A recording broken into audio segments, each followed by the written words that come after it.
جو میں یہ سمجھتا ہوں کہ یہ صرف اللہ کی توفیق اور فضل ہے۔ اگر اللہ کی توفیق اور فضل و کرم شامل نہ ہوتا تو پھر کوئی میں ادھر سے، کیونکہ دیکھیے یہ مجھ میں اللہ نے ہمت پیدا کی، میں نے آپ 5 بہنوں، 1 بھائی، ان کی اولادوں کو چھوڑا، میں نے اپنے چچے تائے بہت سے ہیں ارد گرد، ان کے رشتہ داروں کو چھوڑا، پھپھیاں، خالائیں، ماموں، دوجے، تیسرے، سب کو چھوڑا، اور آج اللہ تعالیٰ کے فضل و کرم سے میں بہت زیادہ مطمئن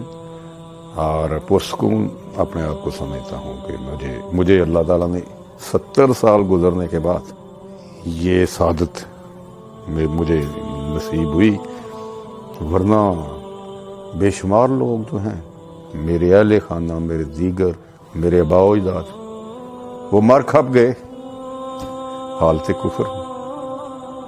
میں جب بھی عبدالقیوم بٹ صاحب سے ملتا، ہم ود فیملی ان کے گھر میں جاتے یا ان کو اپنے ہاں بلاتے، تو میں مرزا قادیانی کی اس کی اپنی کتابوں سے اس کی ساری حقیقت، اس کے غلیظ عقائد کہ اس نے اللہ رب العزت کی شان میں جو گستاخیاں کیں، انبیاء علیہ السلام کو معاذ اللہ گالیاں دیں، اہل بیت اطہار، اصحاب رسول، قرآن و سنت کے خلاف جو اس نے معاذ اللہ باتیں کیں، تو ہم یہ ساری حقیقتیں ان کی کتابوں سے ہی انہیں کھول کھول کے جب بتاتے تو اللہ نے ان پہ کرم کیا، ان کے دل کی گرہیں کھلیں، انہوں نے سمجھا، واقعی دیکھا یہ تو انگریز کا خود کاشتہ پودا ہے جس کو مسلمانوں کو کے دلوں سے عشق رسول کی چنگاری کو نکالنے کے لیے، جذبہ جہاد کو ختم کرنے کے لیے اور معاذ اللہ انہیں مرتد کرنے کے لیے اس فتنے کو انہوں نے کھڑا کیا۔ الحمدللہ انہوں نے اس ساری بات کو سمجھا، انہوں نے خود سے دیکھا، خود بہت سینئر لائر ہیں، تو اللہ نے ان پہ کرم کیا کہ انہوں نے الحمدللہ اسلام قبول کر لیا۔